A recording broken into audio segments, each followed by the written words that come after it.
There's another one you don't want to hear.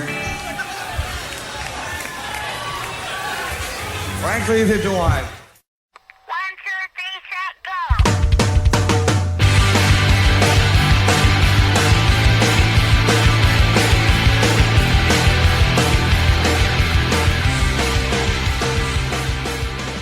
Right now on the Power Chord Hour, I'm very stoked to be talking to Dave McWane of legendary ska punk band Big D and the Kids Table. The band is set to release their first new record in quite a while, Do Your Art, coming out on October 22nd on Side One Dummy. I'm very excited for this one. So we're going to talk some new Big D music with Dave now and just get into the band and everything. Dave, how are you? I'm well. It's good to be here. It's fun. It's fun these days. It's like the record's slowly coming out, and we're going into my favorite season of the year. And so I don't know, when it's September heading into October, it's a good time. I do. I love the fall, and it's kind of funny because like listening to the songs, I feel like you're gonna have maybe the most upbeat sounding record of the fall.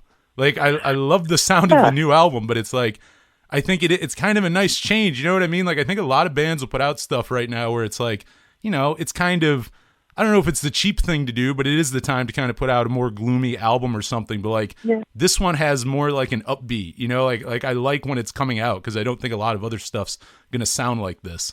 Well, I know what you mean. And in a way that was absolutely intentional. Like after a while of putting out music and going on tour, you know, I've stopped and thought to myself, well, wait a minute. You're going to play these songs on tour, so make sure it's a fun tour. You know what I mean? Like you want to set your album up to have it for like the next year or two is a big blast. And for me, I like the uppity kind of music, and so like it was definitely intentional to get people out of the deep, dreadful times. Like everyone's so depressed, and everything's so dreadful thoughts and just kind of mucking about. And so, you know, that to put out like a, you know, frankly wild record, it was hopefully to snap people out of that. So they was trying to snap people out of that and also set up a fun touring cycle, you know. It makes sense. I mean, too, yeah, if you're going to be playing these songs live and, you know, promoting the album and everything, they should be fun. They should be something you want to look forward to, you know, playing. So, I mean, that makes total sense. But, like, you know, like I mentioned, too, in the beginning, this is the first new Big D record in quite a while. Like, when did you start writing this? Like, when was the initial thought of, like, all right, time to go in, time to write another Big D record? Well, that's actually interesting, too. So, first off, we didn't really fully realize time had gone by. Like, we just didn't fully realize because we were touring and we were doing songs for comps. We did the Dope Dope Dollies record, which is our backup singers. You know, we back them up in the Dope Dope Dollies, and you know they sing for us. And then I put out my first side project called Cuidado, and the other guys. So we didn't really realize so much time had passed. But then once it dawned on us, we kind of like went, "Holy crap, let's try this record." And it was exciting. It's like, oh my God, let's do it. But sometimes with artists, it's good to kind of have a little break. So it is so exciting to write it. You know what I mean? So it's just like, it's just that extra adrenaline. But we had like originally stopped on tour somewhere and recorded our first and only single, which is called Oi DJ. And it features the Dope Dope Dollies and the outstanding The Ruthless from the Far East. And our new record was going to be a record of those kind of like 50s ska, fast 50s ska, like Noise Complaint. But some of the guys in the band said, "Oh, I'll be into this, but you know, I have to admit, Dave, I kind of miss you screaming, you know, rather than just kind of like, you know, just being boisterous." And I was like, "Oh, okay." And so then I kind of went to the lab and got all these really thrashy songs and I presented them to the guys. And they're like, well, that's a little too thrashy, and that's where Cuidado came from, you know? So it's kind of like we were always writing, and we were always kind of creating things, even if it was just putting out the strictly covered record. But like I mentioned, once we realized, no, we haven't put out a record in forever, then we just all excitingly, you know, came together and got cracking. No, and it sounds too. I mean, you stayed busy. It's not like one of those things where like you went silent for years. Like it just sounds like you were working on like different things, outside of Big D. Yeah, it was exactly that. And like with everything going on with like the Doped Up Dollies record was such a great time for us. We started playing shows with the Doped Up Dollies, and like if shows weren't possible for Big D for some reason, then we just kept playing Dollies sets, going on. It was really fun. It's a different style and just encompassed a different vibe, Yeah. No, that's really neat to go do like different things too, not doing the same thing all the time. I mean, including with Big D, I mean, you guys are going on now. I mean, how long, 25, 26 years you guys have been a band now? Yeah, I recently, that is right. And I recently found out or figured out that I've, been in Big D more than I haven't been in Big D. That has to be insane to think about. It's weird. It's really weird. I remember when I was younger and I found out Face to Face was having a 20-year reunion, right? Mm-hmm. And I remember stopping in my tracks and being almost paralyzed and confused, going, 20 years? I was like, how is that possible? You figure like bands like, looking back, you don't even, for me, I don't even think Iron Maiden and Motley Crue and Guns N' Roses are 20 years ago. Do you know what I mean? I still think of it as like, what is that? Yeah, you still think of that kind of like, yeah, like they're not like, what do you mean? Like that wasn't that long ago. It was a couple years ago. Yeah. Little do you know, it's like great time and stacking. That has to be insane. But I mean, like that also makes sense. Like again, like you doing it that long, going out and doing different things. I'm sure that was refreshing. I mean, do you try? You've been doing that the last few years, but I mean, is that something you've always kind of tried to do, like outside of Big D, kind of like have other creative outlets for things that may not fit in Big D, but are things that you want to like, do or venture through? Not musically. Like I just started because I write tons and tons of lyrics. I really learned to love it. That sometimes I come up with lyrics or stories, and I don't think of putting them in another band because Big D is my my honest voice, Mm-hmm. So I just put them into books, and that's when I started writing books. And I have about 5, and that's where I would go creatively. And you've been doing that for, I remember I bought I believe Chalk back in like Warped Tour, like 2011. So, I mean, that was a decade ago. Like when did you start doing the books? I think I can figure this out. I would say around 2007. Oh, okay. So you'd been doing it a few years by then. Wow. Yeah. So even that you've been writing for, that'd be close to 15 years since your first book then. That is so weird. Yeah. I mean, it makes a little sense because, before cell phones, before you could like text, everybody looks at their phones, right? In a van or something. But before that, people just looked at their books with night lights. You know what I mean? If you're going on a 4-hour, 8-hour, 12-hour drive, or sometimes 36 hours if you're like blasting home from cross country or something, all you had was reading. And so you just read and read and read. And then if the sun goes down and you're going through the night and you're not sleepy, the only other thing other than talking to each other is reading with a nightlight. So, because I was playing 200 to 250 shows a year. Jeez. For me, that was all reading. It was just from, I'd sneak into where Steve, our old bass player, used to work at Harvard, and I used to just fire off printing screenplays of all my Quentin Tarantino favorite movies, and I would just read screenplays, read poems, or just read, John Steinbeck books, and a lot of that was just tons of reading. Wow, no, that's really cool. And as far as reading on the road, how about writing? Because this is a mixed bag. I like asking people this. I get people who love to write on the road, and then there's other people who go, no, that is not the place to write. Like, do you get, whether it be music or writing, just writing, do you do most of that on the road, or do you reserve that more for when you're at home?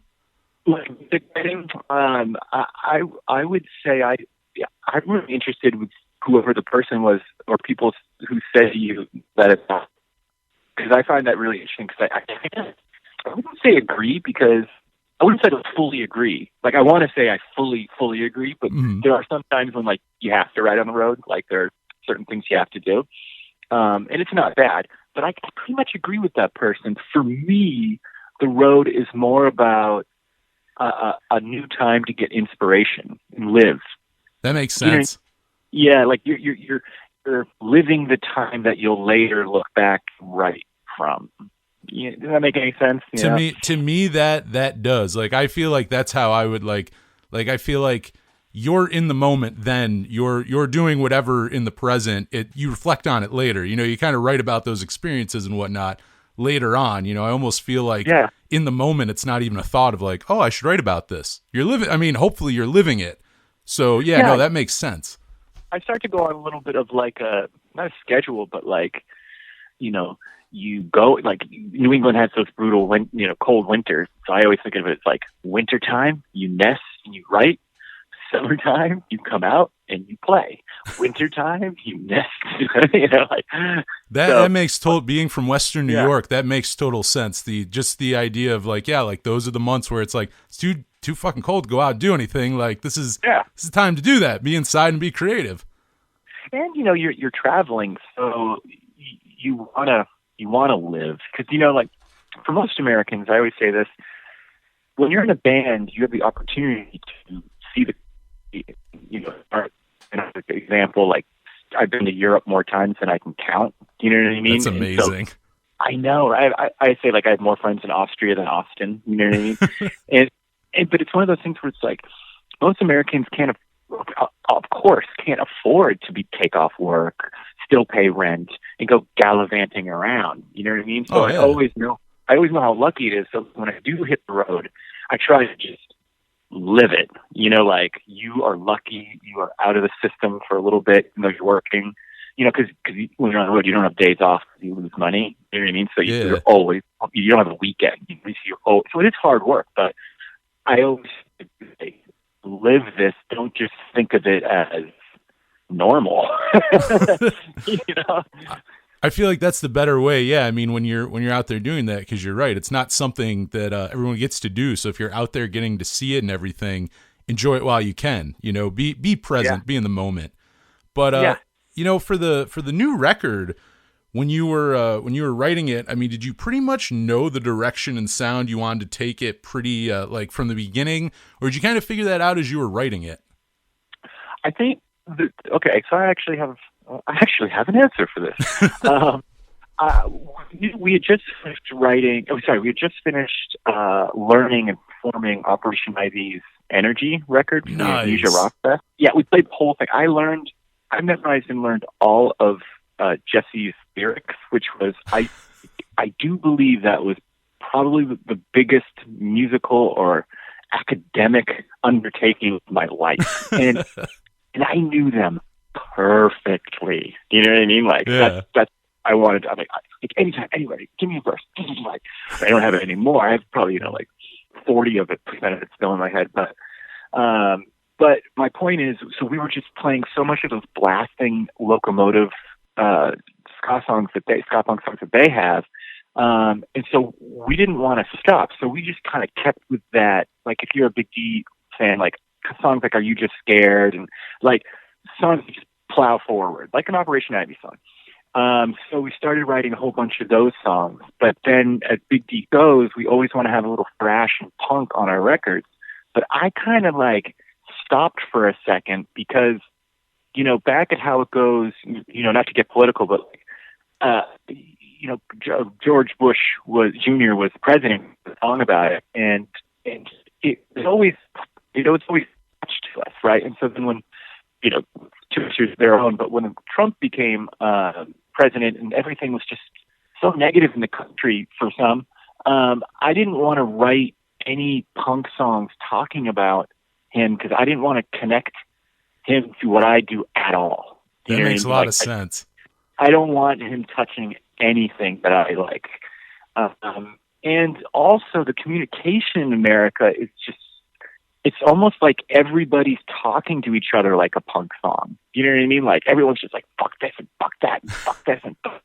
Yeah. It's like a punk song just sounds like a Facebook comment argument. God damn, I've never thought of that, but you're dead on. Yeah. So what's the point of me going, oh, I think it should be like this? Because everyone's going, oh, I think it should be like this. So I wanted to kind of like take punk music back and, bring it back to bands like the Dead Milkmen and even like the Violent Femmes and Yes. like Bitchin' Camaro, from Dead Milkmen, like you sing about fun stuff. So I wanted to, punk's in me, thrash is in me, but I just wanted to change the topic. You know what I mean? Yeah. Not make, yeah. No, that I like that. That is a great approach too, because you're right. It is in a time when like everyone's kind of doing that. Like you're just kind of adding to it. Like if you just put out that angry punk record, it's like, well, everyone's doing that. And also like the association, everything. It's like I totally get that. It's like you want to be able to like 20 years from now still perform these songs and stuff and not like think of Trump and shit like when you're doing it. So that does make a lot of sense. And like I also, like I said too, going back to like I like when it's being released, it's in a time where you might go, oh, Big D's going to put out a new record. Maybe it's like maybe people are expecting more of like an angry side or something. It's like, no, this is like like there's a nice balance, but it's like, no, this is also like a fun album. You can turn your head off with this. Like you can kind of like you don't have to think about the world outside for like the 40 minutes or whatever that you're listening to it. Well, it's also kind of like, now I don't know what I'm talking about. I'm just kind of doing an analogy. I recognize I don't know what I'm talking about. But like, let's say like we were in wartime, like real wartime, or there were more school shootings and, like there was violence around us. I think sometimes, we might watch movies like John Wick films and like we might watch violent movies when violence is more fantasy and fiction. But when violence is actually like happening, who knows, I'm saying, but I probably will watch Step Brothers more, or yes. Napoleon Dynamite. I wouldn't like leave reality to watch more violence. Do you know what I mean? No, I think it's almost the same thing where if you're really sad, listening to more sad music's going to make you sadder. You know what I mean? Like it's just going to make you be angry. Yeah. Yeah. So that's and sure. But getting back into it with the new record, where was it recorded? Where'd you guys record Do Your Art? So we did the bass, drums, guitar, and organ in a studio in Salem, Massachusetts. Where all the witches, the accusations were done, and so that was wonderful because Salem is just where I'm not from there, but I did some schooling in there, and so it's nice to be in such a nice little town, and you know what I mean. Like it's a very nice town to record, and so we did that. But then we went on tour with Real Big Fish and Keep Flying, and while on tour, I just said it recently that it was almost like the Jack Sparrow, Johnny Depp, Pirates of the Caribbean thing, where when he was docking his boat and he stepped off of it, it sank right when he stepped onto the dock. Uh-huh. Like we got home from that tour on Sunday, and Monday was the lockdown. Oh shit! Yeah, it was like we were just like, oh, I guess that worked out. But we did have to cancel all the other recording dates. You know what I mean? So Matt Appleton of Real Big Fish, who used to live in LA, moved back to New England. He's an engineer, producer, extraordinaire, genius, awesome guy. And so he was going to produce. He'd already gone to Salem with us, but he had now moved home to New England, that is. And so in Vermont, we went to his studio to finish up when lockdown and COVID allowed it. Oh, wow. Yeah. I mean, that is insane that it just hit like that. You come home and then it all just kind of goes right there. How long afterwards, like the stuff that you did with him, how long did it take to finish up recording? I would say like, I would, if we can all remember, so like lockdown happened, and then whenever that time was, when I don't quite remember, whatever that time was when they were like, wasn't it like, it's almost like the same time right now last year, where people are like, yo, everything's getting better, but they think it's going to get worse with the winter. So the general idea was, if you have anything to get done, get it done now. That was kind of like this general hearsay. And so I think it was around the same time. So then we just quickly, we were all, what is it called? Staying home and all that stuff. But we all went to the studio together and finished it up in Vermont. Jeez. But what was cool about it is during that huge amount of time, that huge break, we all started doing what I call was the 15, 16, 17-year-old sleepover, where we would all go on Zoom and hang out and talk about music, talk about the record, and just almost have like this sleepover, like just buddies, rather than, hey, on Thursdays at 7:00 after work when you're dead tired, we're going to practice and try to be creative. Like instead we were all just like at home, and like Zoom calls and helped us kind of like, I don't know, just organically get back to just hanging out and talking about music. I think the lockdown helped the record. That's kind of cool because, yeah, I would assume, I mean, like you said, too, like you're not like forced to get on there. You're not like tired after work and stuff. And even like on tour, it's not like you guys are probably like with each other 24/7 and stuff. It's a different dynamic to just be like, let's talk this way. And you're just talking about music too. It doesn't even like, you're probably not even playing music on there. You're just talking about it. Yeah, we're just chatting and everyone's at home. You know what I mean? Like everyone's like maybe in their pajamas, like have popcorn and, like meaning like we're all feeling good rather than, I mean, a lot of artists out there listening probably know, like when you have a rehearsal space or something and you have to do it in all these really tough scheduling times afterward, like sometimes you can go into your rehearsal space to meet up with all your buddies in not the best mood. You know what I mean? Like I couldn't find parking, friggity frack and frackity frig. You know what I mean? Oh, I'm sure you bring that in with you. Yeah. Oh yeah. Yeah. And so it was just good. It was just good to hang out with buddies. That's it reminded me of a sleepover, or like when you're early 20s when like you and your friends pretty much all live on the same block. I like that. That does sound fun. That sounds very cozy too. Yeah. But giggling. how does songwriting generally, I'm sure at times it's different, but I mean generally how does songwriting tend to work in the band? Is it something where you'll kind of bring ideas into the rest of the band, or is it more something where you're all kind of like playing together and writing together? From what I have experienced, Big D writes differently. Like every song is different, but Big D writes differently than a lot of groups I've seen, where let's say you have principal songwriters, but I really try to reject even that phrase, principal songwriters. It's more like the people who just can't shut up and stop writing, like meaning like I can't stop writing songs. It's like an addiction. Like I would like to somehow slow it down, but we always try to have the other people in the band who don't write as much write. Like we always try to encourage it. Like, come on, write a song. Like, or just an idea. Like we never want to be a band where one person writes the songs and everybody learns them and they're all coming from the same place. Because for me, that's not fun. And I came from a drummer. Fundamentally, I'm a drummer. The whole singing thing's like a fluke. Really? And as a drummer, oh yeah, I mean, I was the drummer for Big D. I started Big D with Mark and Steve, guitar and bass at the time, and I was the drummer. And then we started writing Shot by Lammy, and it was all pretty much finished, and we didn't have a a singer. And so they said, Dave, why doesn't Max just play drums and you sing? And I'm like, sing? Why would I? It'd be like if someone just said like, we want you to be a samurai. And you're like, a samurai? Like, why are you saying this? And I was like, why are you saying this? They were so nice. They go, we just think you do a really good job. And I was like, oh, all right.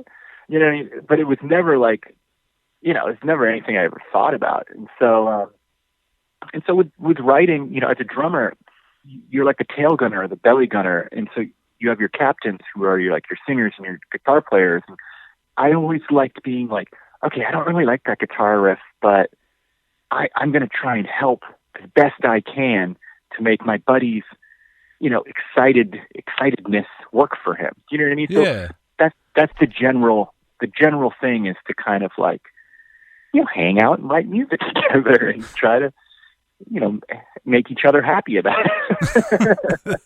I mean, it seems to work. I mean, it's worked this long. Yeah, that's why I really I love Big D. I love being in the band, and that's why our records are like, here's here's New Day, but here's Metal in the Microwave, but here's Beautiful Way, but here, like, everything is a big juxtaposition. And I think, for anybody out there who's a songwriter, ask yourself, like, what you want. Like, do you want to be the top 40 artist? Do you want to be underground? Do you want to be this? Do you want to be that? You should ask yourself who you want to be, because it will change your songwriting. Do you know what I mean? Yeah. Like, if you're like, it's the direction in which you are heading. And so Big D never was driving towards entertainment and fame. So our songs don't really sound like we're trying to get there. You know what I mean? Yeah. Now, like, have you done much like production or recording with other bands? Because, like, talking to you, like, you seem like you have a really good level head where you can work with other musicians and kind of like you were saying, like, find a way to really like bring up like the things they're doing. It's like the way you're talking makes me think you'd be a good producer. Have you done much of that for other bands?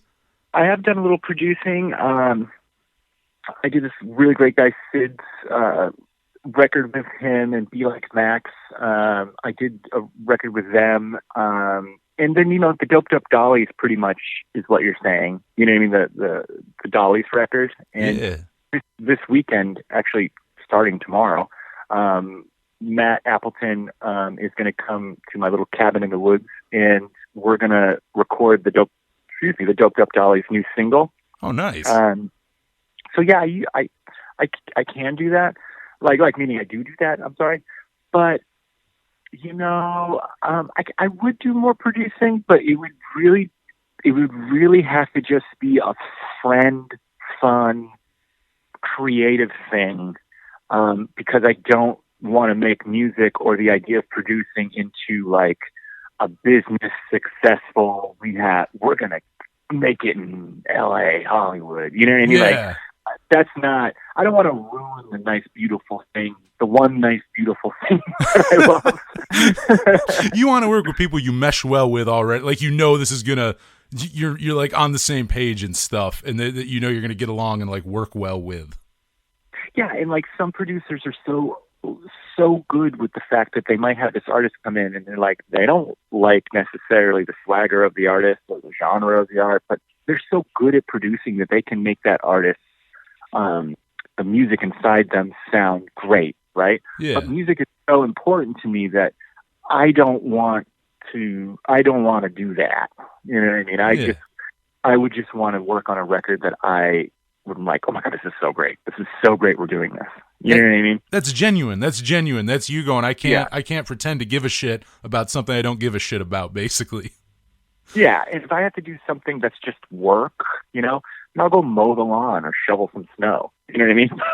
Well, the other thing is too, if you're not enjoying it, that's a long process. Like producing and stuff, those are long hours. That's not just screwing around a little. Like those are hours and hours of doing something you don't want to do. And if they're making their money, in a positive sense, doing something that they love, then bravo. But the way I look at it is, I don't mean to be too rough, but like, I look at it as like having one person that you love that you go out with and just sleeping around all the time. You know what I mean? Like, if you're like playing in a million bands, you know what I mean? Like, I don't think, and I'm open to being wrong, that you could love them all as much as one person who loves their one band. That makes total sense. No, there are people who like, I feel like, write their music or in a band and like are working on one thing, and then just someone else is like, it's kind of I guess quantity over quality, where it is kind of like they'll just do it all, but I mean, is your heart in any of them? It's like being a contractor. That's another good analogy. You're right. It is. It's like being a contractor, basically. Yeah. Like you're gonna paint your house with much more care than you're gonna paint other people's houses that are just hiring you. No, that makes total sense. And again, like, I think that makes you genuine to go, yeah, I can't do that. Like, I know this, so I can't pretend, I would never want to mess with the one thing I love and am addicted to, But I wanted to ask you too, like, I didn't know you start out as a drummer and everything. That's really cool. What were drums your first instrument, or what was your very first? Okay, how old were you when you started playing? I would say I was 14 or 15. Oh, and let me say, I'm a phenomenal drummer. Oh, fuck yeah.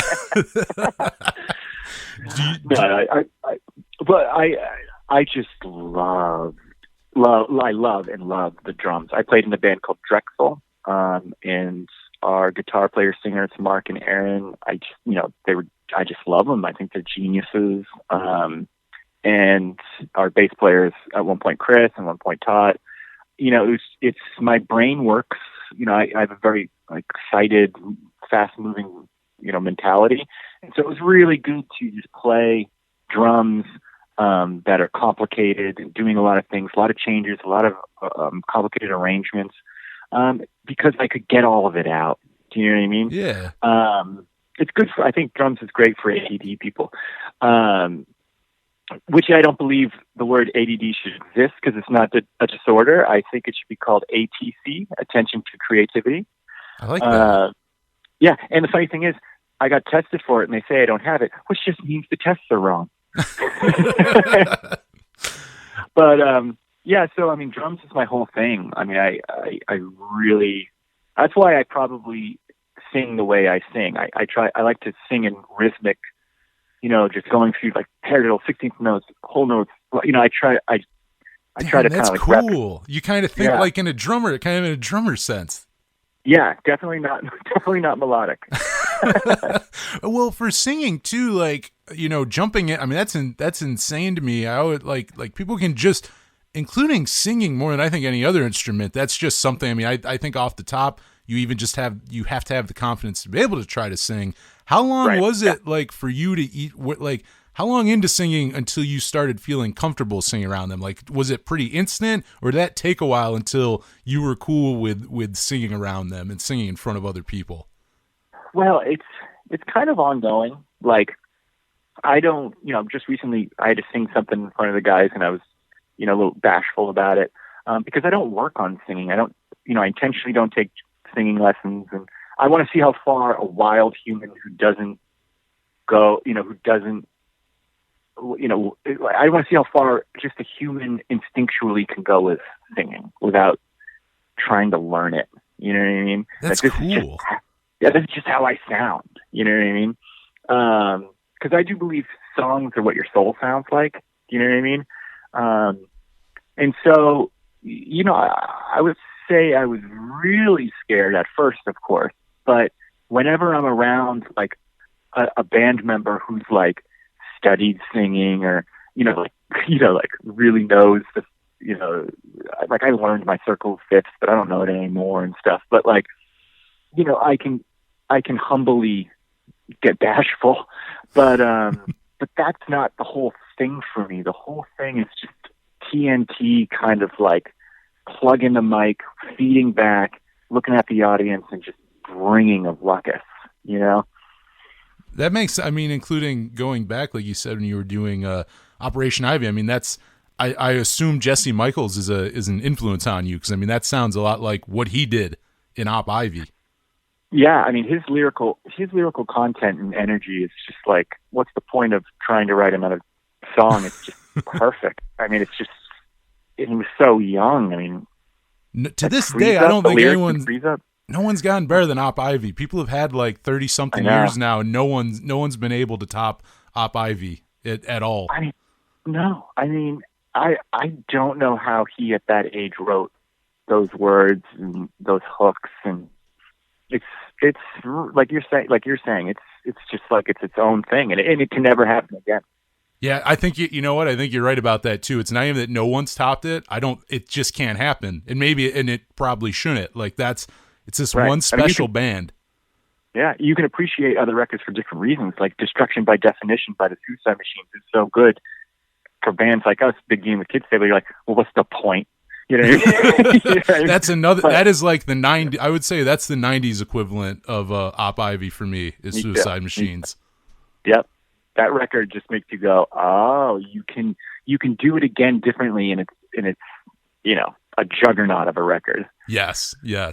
Do Your Art, that's going to be coming out here on Side One Dummy, which a bunch of your records have been released on at this point. Going back a while, I'm sure. How did you guys get to know the label? How'd you get signed to Side One Dummy? Well, Big D hasn't really had anyone really help us.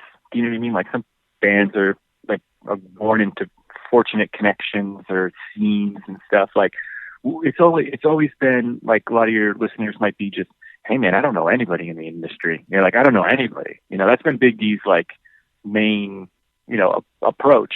But Kevin Lyman of the Vans Warped Tour told Side One Dummy, if you don't sign this band, you're crazy. I've never seen a band work this hard.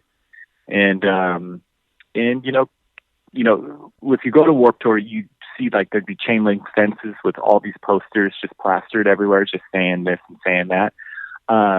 Big D, I'm confident to say, even if contested, that Big D started that on Warped Tour. I mean, some people might have done it here and there, but Big D did it every day. Just shepherd ferried the hell out of things, and we're like, we're here, and people started to hire street teams to do it for them, and then that became the norm. But Kevin was just nice enough to tell Side One. I mean, it's really nice, That's really cool. I mean, the other the other thing too, which that kind of makes sense going from there, because like I was going to ask you too, like how many times you guys played Warped, because you're one of those bands who I feel like we're a staple there. Like even definitely. if you didn't play every year, you were always a band I would kind of look forward to. Like, all right, they're probably going to be on the lineup. Like if they're not this year, probably next. It's every other year. Like like every other year. Like, do you know how many years you played all together? I used to know, but it was kind of like every other year, and even in between, sometimes we would play a week or just 2 weeks. But I think it's like Bowling's Pursuit and Less Than Jake did the most. But I think we're like right there. You have to be. I mean, like, we have enough little bit videos to document it. What do you remember the first year you guys played? I mean, that had to go way back. If this was, like you were talking about Kevin Lyman telling Side One Dummy that. I mean, you guys had to be playing like, what would that be? Early 2000s, late 90s?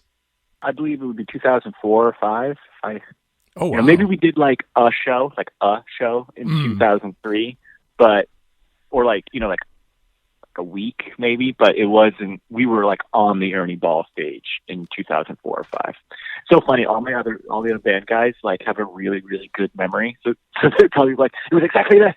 How do you not know that? like the other thing too, I think, because that's and again, I mean, credit to you being a band who was out there like just grueling your asses off in that hot summer sun, putting that stuff out, getting your name out there. Like, now that it's been gone for a while and you haven't had to do it in a while, could you ever see yourself doing a full summer tour again like Warped Tour? Do you think you could ever see yourself doing something like that again? Well, the last time we did it, like we did like 2 weeks recently-ish, and when I say recently-ish, meaning like maybe it was the last year they did it. And so we were fortunate enough to like go back and do a good chunk of it. But like, if I wasn't married with kids, then maybe I would consider it. But no, I don't know. Well, it's so funny because I'm saying no kind of, but knowing me, like I'm such a sucker. Like if someone called me up and was like, do you want to do it? I'd be like, okay. It makes sense because it's hypothetical right now. Whereas it's like if someone actually called you, like, hey, this is like a real thing. Yeah. Well, it's one of those things where it's so beautiful. Like all the friends, like you meet so many people and you do become a family. And so the answer is yes. I mean, it literally is the most beautiful thing I've been a part of. Like everyone helping each other, just all these misfits and rejects and hopefuls are all just together and doing music. I always made the joke that if Kevin Lyman was our president, the country would run better. So yeah, I mean, it's probably one of the best things I've ever been a part of. But frankly, I really don't like tour buses, and you have to do bands. You have to do Warped Tour in a tour bus, and if you don't, which we have not, like you don't have to, but someone's going to quit the band at one point. I just don't like tour buses. Like, I mean, they look cool on the TV and maybe for a night, but I don't know, like getting in a coffin, like I'd rather I'd rather a Motel 6 or Super 8 any day.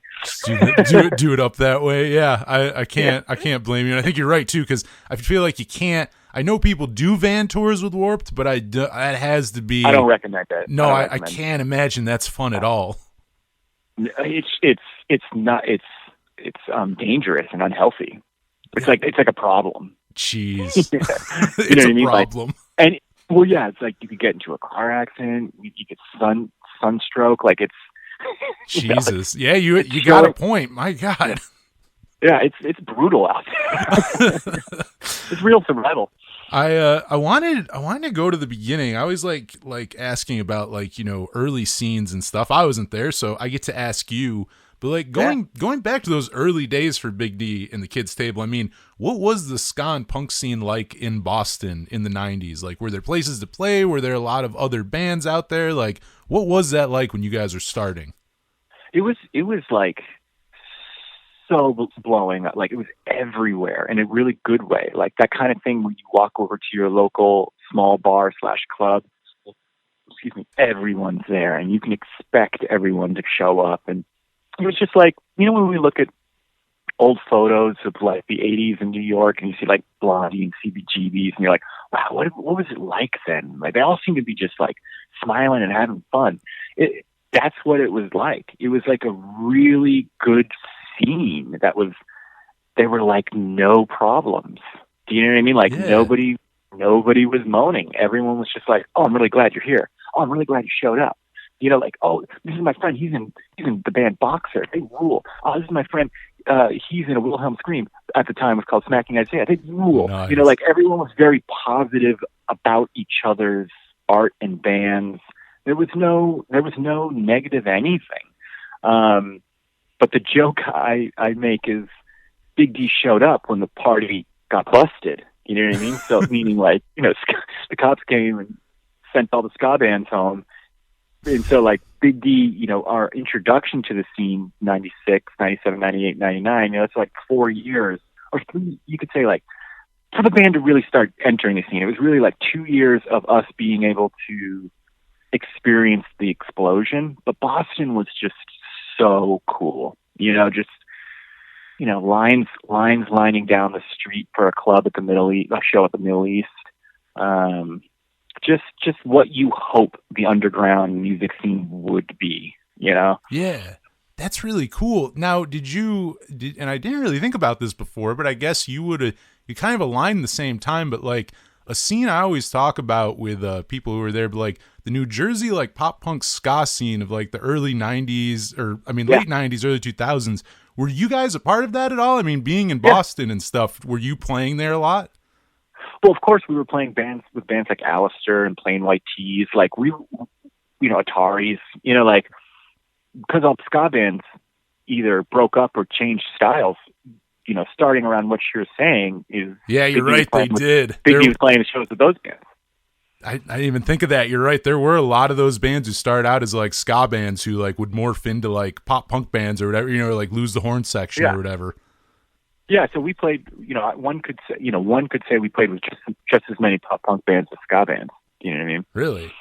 Yeah. Like when did you start? How soon were you playing outside of Massachusetts? Like was that? We did it pretty quick. Meaning we had a direct line of vision that we wanted as friends go and have adventures. And so it was like this was the idea. If we can book a show in Boston, we can book a show in Jersey. If we can book a show in Jersey, we can book a show in New York. And we could book a show in Montreal. And we could tour Canada. It was... That's a great attitude. Like, that's the attitude you need to go in with. Oh, yeah. Nobody can... There's literally, like, nobody who can do something that you can't do. And then there's the whole thing of fighting for your life. Like, we're putting in the work to get our dreams. And I always try to tell people, like, sometimes your star player, as Cat Williams, the comedian, says, your star player is for other people, meaning, like, if you're waiting tables, if you're a bartender, like, you're working so hard so good. You're kicking so much ass if you're in the weeds, but you don't put that star player of you in your own life. Do you know what I mean? Yeah, that's a good point. So you don't do your maximum potential to fight for your own life. But Big D, not to become a famous band, that had nothing ever to do with it, just had experiences together. We put that work in as a team, you know? Like, let's try to go to England, you know? That's amazing. And it was because we knew economically none of us would be able to do it. You know what I mean? Unless we did it together. Yeah, that, you know? No, that does. I mean, going places where, I mean, we were talking about earlier where it's like you hit all these places that most people probably don't get a chance to see, and you might not get a chance to see if you don't have music. So, like, to realize you have that outlet, including that young, I feel like is, I mean, really smart. You know, I mean, because it's one thing to be like, let's go out and tour, but you actually realize you're like, oh no, we can do this. It's not like impossible. Like, this shit can happen. Like, we can do this. Yeah, and people got to remember, too, the only thing you had back then, literally, was a book called Book Your Own Fucking Life, and it was just a book that had, like a phone book, that had, like, lists of promoter, like Jerry in Fort Lauderdale has a club, and you'd call Jerry and be like, I don't know, on October 3rd, can we have a show? And he'd be like, it's metal night. And we'd be like, that's okay with us. You know what I mean? I've heard of that book before, and it blows my mind thinking of booking a show. Like, just as you're explaining right now, like, it blows my mind that this was how you did it. Because just current day, I can't imagine people doing it this way. But I know. And that's why people are like, how do you do it? And you're like, dude, you have this thing called a computer, and you could go Google search Screamo in Austin, Texas, and you could get a list of bands. You know what I mean? Like, so easy. But, you know, we would have to pull over for many years. One could almost say 10. We'd have to pull over and find a payphone to ring the promoter and hope he's around the phone. You know what I mean? Yeah, you gotta hope he answers. Yeah, I mean, it's nuts. And I remember one Steve Foot, bass player at the time, was saying, one day we'll all have laptops and phones. And I remember him saying the whole one day of what's now, and me being like, it's crazy. I don't know what he's talking about. Some Star Trek shit. Some Star Trek shit. Yeah. I'm like, Steve, you're too techy, man. Oh my god, because you did, I mean, really, you kind of were in that, like, I mean, we're like talking about you being around now for like since the mid-90s. You kind of were at that, like, you saw, I feel like, the ass end of doing things that way into the dawn of the internet and like a new way of like promotion and kind of almost force it, you know what I mean, like being kind of pushed in that, whether you like it or not, into that age of bands going into the internet. Yeah, exactly. Yeah, we saw the whole thing. I mean, I still make my flyers with scissors, paper, and Scotch tape. You know, that's awesome. Oh, I love it. I mean, like, and then Xerox it to make the colors go together. Like, I'm never giving that up. That's one of my favorite things in the world. Did you do the flyer for the upcoming show, the record release? The orange one? Yeah. No, that's Yosef, and we've been buddies, and he's been working with us, or, you know, we've been doing art together since the 90s. Because that thing looks sick. It looks like a throwback kind of to me, like kind of like what you're talking about. It has that like throwback feel. He knows the score. He's so cool. He'll go to Japan and live there for a while and see what they're doing artistically, and then come back to the States. Like, he's smart. Like, that's rad. You know, he's crashing on couches. Yeah, I mean, he was the one who introduced us to Melt Banana, the noisecore band. Oh, you guys did a split with them, didn't you? We did a split 7-inch with them, and they are featured on a new song with a video coming out called "You Buggin'." So they're actually they're like a hero. They're actually on our new record. Oh shit! I didn't realize that. Yeah, I knew you guys. When you said, I'm like, yeah, I'm pretty sure you guys did a split. I'm pretty sure it's in my record collection. That split. I'm like, I'm pretty sure that exists. So that's awesome. Cool split. I mean, that's such a cool split. A ska band and a noisecore band going, yeah, let's do it. yeah, you're right. That's not like it works well, but you're right. It's not one where you're like, it's not the conventional, not the band you think you'd do the split with. Well, it's funny because then we played a couple of shows together, which is a dream. But people, Melt Banana fans that would go to the show who are in noisecore bands themselves, or bands like Tool or something with Sepultura, or so, you know, bands that they'd be like, why are you playing the show? And I like look at them, I'm like, Exactly. That's the point. That's the point. You don't want to watch Melt Banana open up for Melt Banana. You want, you know what I mean? That's like, a good point. Yeah. You want something what's the different. point of watching? Yeah, like I wouldn't, if I went to a Dropkick Murphy show, it's like, do I really want to see an Irish punk band open up for the show? Yeah, you're right. That's a really good point. Hey, you're right. There's like, to some point, there's too much of the same thing where you're like, this isn't, it's not good. There can be too much of it, you know, the excessiveness of one thing, you know, of what sound or genre or whatever. You're right. It's like by the end of it, maybe 3 or 4 hours of the same sound is not the best thing. Yeah, like, and I grew up with that stuff. Like, I used to go to hardcore shows, but then when I suddenly saw this ska band playing with Slapshot and realized that, you know, learned it was the Mighty Mighty Boss Tones, and I walked away from that hardcore show going, I think I like the ska band the most. You know what I mean? Like, yeah. I was used to it. I mean, even Anthrax, the metal band Anthrax, opening up for like Metallica and Iron Maiden, even though Anthrax is metal and thrash, of course, themselves. But when they were doing the I'm the Man kind of like joke rappy stuff, it was nice. It was a nice break in the show. You know what I mean? Yeah, like, well, you do. You learn, you figure that, which is good because I feel like it sounds like you learned it early on, but it's something I think people learn later on in life where it's like, yeah, you're doing yourself a disservice if you listen to just one type of music or like one thing. Like, you're probably going to like the other shit. Like, if 4 bands on a bill and they all sound different, guess what? You might find something you like in all of them. Like, just because they're not the same. And for songwriters out there, it's like you're going to learn more about songwriting listening to bands that are nothing like your band than listening to bands like your band.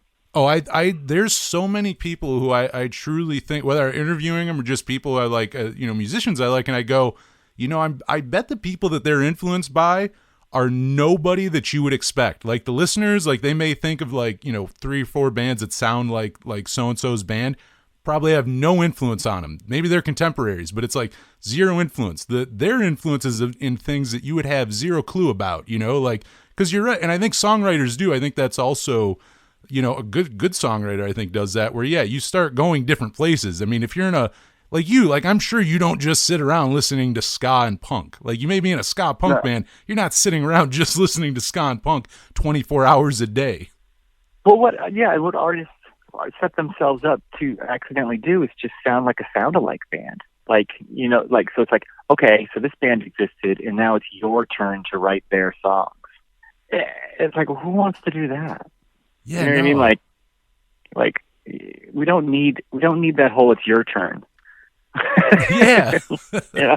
No, I like that. Yeah, you don't. You should all kind of be doing, and that's the thing is you end up getting different, like, oh, your new album sounds different. It's like, yeah, because I'm listening to different things. Or like, you don't sound like everyone else. That's because, guess what? I listen to things that, you know, maybe our average listener may not even listen to. The word sometimes in songwriting is transformative. Like you want things to be transformative and new. You want to promote the progress of things. You know? Yeah, that makes sense. I want to go back for a second here, just for a minute. Going back to like, you know, the original scene, playing with different bands and everything. There is like New York and stuff that's close to you in Jersey, but like the New England region, like were there any other like small scenes or whatever going on like in that area that like people may not know about? Like were there some pockets of like other good scenes going on, you know, like further up, maybe like Vermont or New Hampshire or something? Well, okay, yeah. I mean, so there was the Amazing Royal Crowns. You know, there was a really good rockabilly kind of scene going on. The Amazing Royal Crowns are a great band. They're just outstanding. But Boston is really good at like post-Pixies alternative rock. Mm-hmm. You know, like the really organic alternative rock, but post alternative rock. Like I think that might be one of the best genres of Boston. Like bands like Eyes Like Knives, just kind of like, yeah, you listen to the Pixies, but you play a little heavier. I mean, Pieball is kind of great band. You know, something like that. So, you know, I can't say hardcore because that's obvious, and I can't say metal from like the band Outkast or Brian Nothings and Shadows Fall, because those are genres that you can find in every city, even though those are outstanding bands. But I would say post Pixies post alternative rock music is blossoms in Boston. Now that's very interesting, because you're right. That's not one I would think of. Like, that's not a genre that your brain like immediately goes to. So that's interesting, really. And I'd have to jump. So also bands just having their own sound, like the band Morphine from Boston. I mean, Morphine is Mark Sandman on 2 strings on a bass guitar. He's passed away. Dana Colley on bass and a baritone sax, and a drummer. And if people out there listening don't know the album Like Swimming from Morphine, then I just gave you the best advice ever. And it's just music you've never heard before.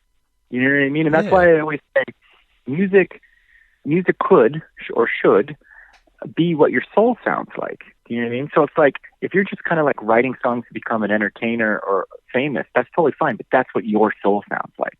You know, your soul's a little capitalistic.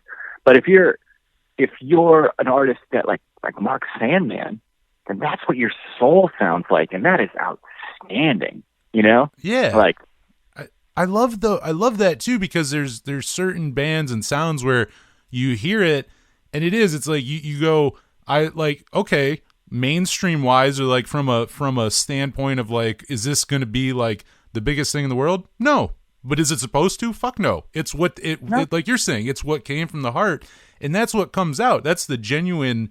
It's more genuine. I think that stuff also lasts longer. If you're trying to play to the room or the crowd, whatever it is in whatever present time, that changes over the years. I mean, if you're trying to sound like 2021, well, guess what? In 2040, it's going to sound really dated, and, you know, people, there's probably not going to be new people to discover it. Where like Operation Ivy was never a band that was made to be of, you know what I mean? Like they were never going to be a multi-platinum band, but my God, how many decades later we're still talking about them and kids are still finding them. Like that's something that other bands, if you went and looked at go grab 10 bands that were played on the radio during those years in the 80s. I bet they're either no one remembers them or they're playing like nostalgia, like a nostalgia circuit now. Like Operation Ivy didn't sell the records, but my God, they're regarded way more highly later on. Yeah, I call it genre chasing, when you're in a band and a different genre is more popular, so you close shop and you try to chase that genre, but you're always going to be behind. You know what I mean? Yeah. And not to be like so 1980s, you sold out, but that's where I learned my musical ethics. But like, not to be so simple, but McDonald's sells the most hamburgers, but are they the yummiest hamburgers in the world? I don't know. No. I don't think so. So it's like, let's say you're a chef and you love making hamburgers and you have a signature way to make hamburgers. Maybe you have a hamburger truck or a small place and you're known for this one style. Maybe you don't sell as many hamburgers as McDonald's, but I don't know. I think yours is the burger I want. Yeah, you're right. No, and people will go out of their way for it too. It's more meaningful. Yeah. You know what I mean? Like you're the place people. McDonald's, there's one in every town, city you go to. This place you have to go out of your way for. There's something special about it, Yeah, and then I also kind of compare it to sugar and hot sauce. Like everybody likes sugar, so you can write songs that sound like sugar, and everyone's going to gobble it up because everybody likes sugar. Now, hot sauce isn't for everybody, and usually when you have hot sauce, you go away and go, no. But then you slowly kind of go back a little bit more and more, and then eventually you can't eat certain foods without hot sauce. You're like, I'm not going to eat it. I'm not going to eat a grilled cheese without hot sauce. Yeah, that's a good point. It's also, I feel like that goes into too, like some of the best music, and I think some of my favorite artists were ones. The first couple listens, I didn't really get it or didn't really like, and it's like you gotta take time, and then you go, holy, like my God, this is the greatest thing ever. Like you're saying, I don't like hot sauce the first few times, and all of a sudden I can't eat something that's not spicy. Exactly. Like it evolved you. Yeah. Rather than sugar just giving what the crying baby wants. That's a great. I love your analogies. You've had some really solid ones on this. Like people say I do a lot of analogies. Like I'm dyslexic, so maybe it came from that. I don't know, but you're good at them. Don't stop. Don't stop if you're good at. I can. Oh man. So it'll be like, someone will point to something, I'll be like, yeah, you know what that's like? Analogy time. Yeah, analogy time. Like we mentioned before, you do have a record release show coming up. Is there any other touring? You guys got any touring planned for Do Your Art? We have 2 short runs booked. Sorry, not booked. That'd be awesome. Being sorted, like, for the spring. But, like, we don't know what's going on with the COVID still. And so, like, it's still just a hazy, even though there are some bands that are getting their planes up, like, it's, while you're, it's still hazy out there. No, it's weird right now, because it is, like, bands are announcing tours, while some bands are, like, canceling tours. Yeah, well, they think it might turn political in the sense that you can go on tour, but you're going to play red states, and the blue states will be smart and, I didn't think of that. Yeah, so then suddenly it turns into, like, what are we doing at that point? Yeah. No, yeah. So maybe there will be a tour coming up. There's we're putting the we're building it. Building it, nice. Yeah. But what I gotta say is, like, I love headlining. Don't get me wrong, but opening up shows is my secret favorite, because when you headline, when you're done, and you like go, you change your clothes, like, the night's over. But when you get to open up, I'm hoping to have a support tour, because I like finishing the set and then kicking back and watching, like, a kick-ass band. You know what I mean? That's cool. And also, I mean, I always feel like that's a good way to, like, discover. You're not just playing to your audience, which I would think as a performer, it kind of also pushes you to, like, these guys aren't here for me. So it's like, maybe it's here to win people. Yeah. The way that they get a load of this shit. Yeah. No, what songs, and there's, I mean, the new record, I feel like so many of these songs are made to play live. What ones are you looking most forward to playing live off Do Your Art? I would say Dead Bottle, Metal in the Microwave, and Too Much. I think Dead Bottle, I mean, I already know, but, well, I haven't played live yet, so I don't know. But I think Dead Bottle is going to be a lot of fun for me. I could see, just listening to the song, I feel like that's a fun one. Same with Metal in a Microwave. It has a very, I kind of like Descendants and All vibe to me. Like, where I know what you mean. Yeah. Yeah, I feel like that when I hear that song, it gives me that vibe. And I'm like, that's another one I go, oh, fuck yeah. Like, I would be in the crowd. I'd be very excited when you started playing that one. I think just the high energy songs. Yeah, just even the way it starts, it's like, wake up. Oh no, I think people, they haven't heard that one yet. People, because the record, well, maybe it is. It depends when you're listening to this. But yeah, that is a really fun one. I think people are going to be looking forward to. All right, so, I mean, as we're closing up here, we're going to play, if you're listening to this today on the radio show on Friday night, the band has their latest single out now called Toyed, and we're going to play that. Lyrically, I mean, you want to tell us what this song's about lyrically, and I mean, just anything in general about this song?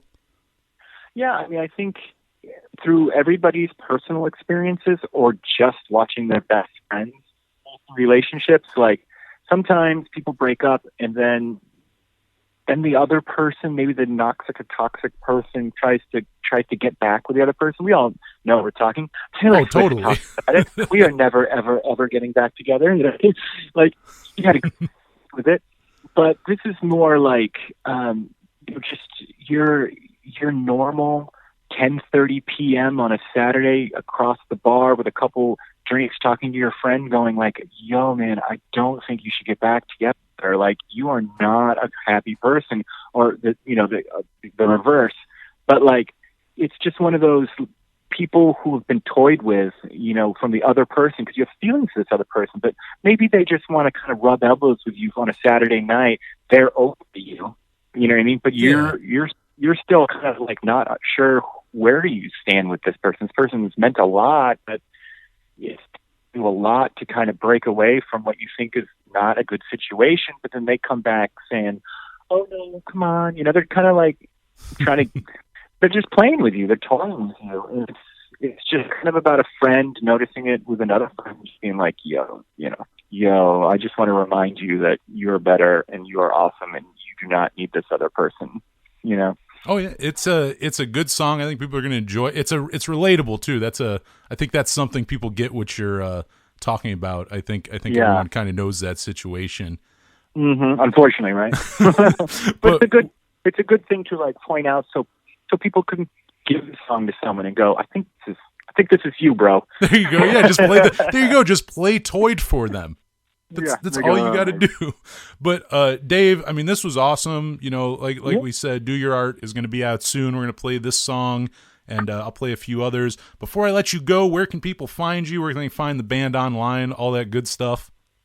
You can definitely find us at all your things that you can sort from Facebook to Instagram to BigDandTheKidsTable.com or Side One Dummy Records. We're on all the things, and we're out there, and you can't get rid of us even if you wanted to. You will find them. So an excellent song right now. Depending on if you're listening to this, maybe Do Your Art's probably not out if you're listening on the radio show. If you're listening to the podcast, maybe it's out. So go check. It is out October 22nd. And here's a great song off of it. Here is Big D and the Kids Table with Toyed right here on the Power Chord Hour. Right here on the Power Chord Hour podcast, that was Big D and the Kids Table with Too Much. And before that was Toyed, their brand new single off their upcoming record, Do Your Art, coming out October 22nd on Side One Dummy Records. Got to thank David for calling in. That was awesome. Love talking to him. And thanks to, Editing Magic. I don't know what it was, if it was on I think it was on my end, actually.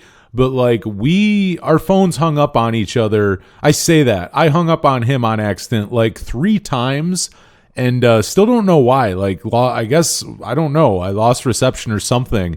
And, thankfully, I think I got it edited enough where you can't tell that. But, David was very cool, even on the fly with that, where it's like, oh, the phone just shit out in the middle of you answering that question. Do you mind repeating yourself?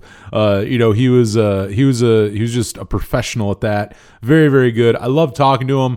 I've been a Big D and the Kids Table fan for a very long time. I mean, we talked about Warped Tour. And they really are truly a band that I associate with Warped Tour. I mean, every time actually I've seen them live, it has been on Warped. And even before that, I remember probably, I think my intro to them, I've been thinking about it. And at first I thought it was seeing like maybe a music video. LAX was the first song I remember ever hearing from them. And I guess I'm assuming it was from Fuse, like seeing the music video. But now I'm thinking more, and it actually might have been from a Warped Tour comp, because I had a few Warped Tour comps before I ever went to Warped. And I'm thinking that might have been where I first heard them. And yeah, I mean, I forever associate them with Warped Tour. And they really do, like, they have to be, I mean, like he mentioned, Less Than Jake and Bowling for Soup, who also played a ton. There's not many other bands though that have played as much as them, and Big D is like right up there. And always a really fun band. That's the thing too, is like telling people I was having David on the show too.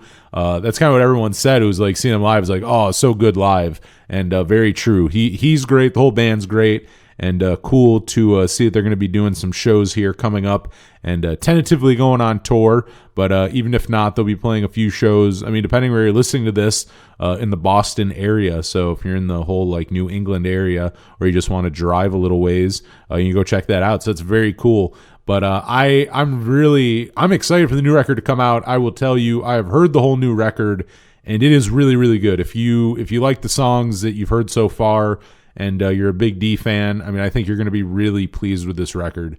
It's really, and it is like we were talking about. It's like it's a fun record. Like I like when it's coming out because it kind of feels like a summertime record in the fall. I mean, like really, like including like thinking of things that come out in like October. This is a lot more of like an upbeat kind of like cheery, while still being a great like punk rock ska record. And I think it's going to be different. You know what I mean? It's going to stick out when it comes out next month. I don't think there's going to be very much else coming out that's going to be like this. So that's very cool, and congrats on them on the new record. And I'm very happy I got to talk to David. That was awesome. So thank you so much for checking out this episode of the podcast.